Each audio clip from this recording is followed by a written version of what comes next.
From England to Tahiti. It was a cold day in December 1787. There was a strong wind and a green sea. 3 men and a boy stood on the deck of the little ship, HMS Bounty. Behind them, on the land, were some hills and small white houses. The ship moved slowly out to sea. The boy, Peter Haywood, was 14 years old. He was a young officer, and he was happy and excited. "England looks very small, Mr. Christian," he said. Fletcher Christian smiled at him. Christian was a tall young man with black hair and a long, tired face. "England is small," he said, "but we're going to some much smaller islands. Tahiti, the Friendly Islands. They're small, but they're very warm and beautiful." A sailor, John Adams, laughed. "That's right, Mr. Christian, sir," he said. "Good food, warm sun, blue skies, and hot, beautiful women, too. I want." "Be quiet, man!" someone shouted. Christian and Haywood looked behind them. They saw the captain, William Bligh. He was a small man with brown hair. Christian knew Bligh well. They were friends. But Bligh was a captain now, so things were different. The Bounty was his first ship, and it was very important to him. "Don't talk about women on my ship, Adams," he said angrily. "Be quiet and sail the ship. Do you hear?" "Yes, sir," said Adams quietly. "Now, listen to me, Mr. Christian, and you too, Mr. Haywood." Bligh stood very near them, but he didn't speak quietly. All the sailors could hear him. "I am the captain of this ship, remember that. We are going 30,000 kilometers through bad weather and very bad seas, and I don't want any accidents. You are officers, so you don't talk to sailors about women or drink or anything. You must work hard, and your sailors must work hard too. Do you understand me, Mr. Christian?" "Yes, sir," said Christian, but he didn't look happy. "Good. And you, Mr. Haywood?" "Yes, sir." The boy looked at Bligh, afraid. And then Bligh smiled. "Is this your first time at sea, boy?" "Yes, sir." "Well, you must work hard and listen to me. One day, perhaps you can be a captain too. Would you like that?" "Yes, sir, of course," Peter Haywood smiled. "Right then, Mr. Christian, look at those men there. They aren't working. Run and talk to them, quickly." Bligh smiled again at Haywood. In a happy ship, the men must work hard, but the officers must work harder.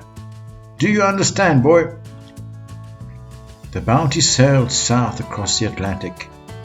For 10 days they were in a storm near Cape Horn. But they could not sail west because of the strong west wind. So they sailed east to South Africa, Tasmania, and Tahiti. There were 33 sailors on the Bounty and 11 officers. Bligh was the captain. Christian was his second officer. The ship was often wet and cold, but no one was ill. Once Bligh gave the sailors some apples, but they would not eat them because they were old and bad. Bligh was very angry. "Damn you men," he shouted. "Apples are good for you. You eat them, I say." On 26 October 1788, the Bounty arrived in Tahiti. The islanders came to the ship in big canoes with food. The king of Tahiti, Otto, was friendly. Bligh went to Otto's house and gave him things from the King of England. "Thank you, Captain," Otto said. "You are welcome here. I must give the King of England something too." but he's a rich man. What would he like? Do you know? Bligh smiled. It was an important question. My king is very rich, Otto, he said, but we don't have any breadfruit trees in England. My king would like some for his people in Jamaica. Can I take some on my ship? Otto laughed. Of course, he said. That's easy. Take lots of them. My people can help you. The Bounty stayed at Tahiti for 5 months, and by March there were 1,000 breadfruit trees on the ship. Tahitian children played on the ship, and in the evenings the sailors danced and sang with the women.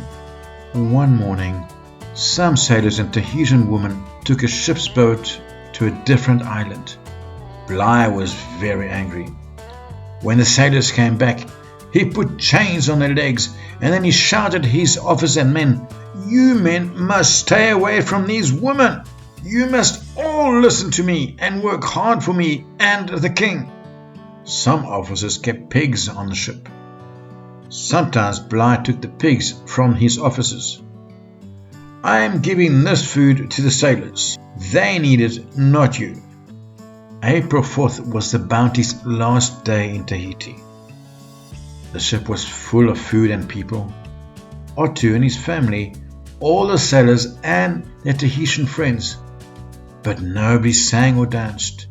Everyone was quiet and sad. Peter Haywood saw John Adams with a Tahitian woman. She cried, and he talked to her for the last time. Then she got into a canoe and went back to the island. Peter stood near him sadly. The sun went down in the west. "Mr. Christian," shouted Captain Bligh, "are all the Tahitians off the ship?" "Yes, sir," Christian answered. "Good. Then we sail for Jamaica, and then back to Old England." He looked at Peter. "Don't stand there, boy. Get to work. Look at all our beautiful breadfruit trees. King George is going to be very happy about them."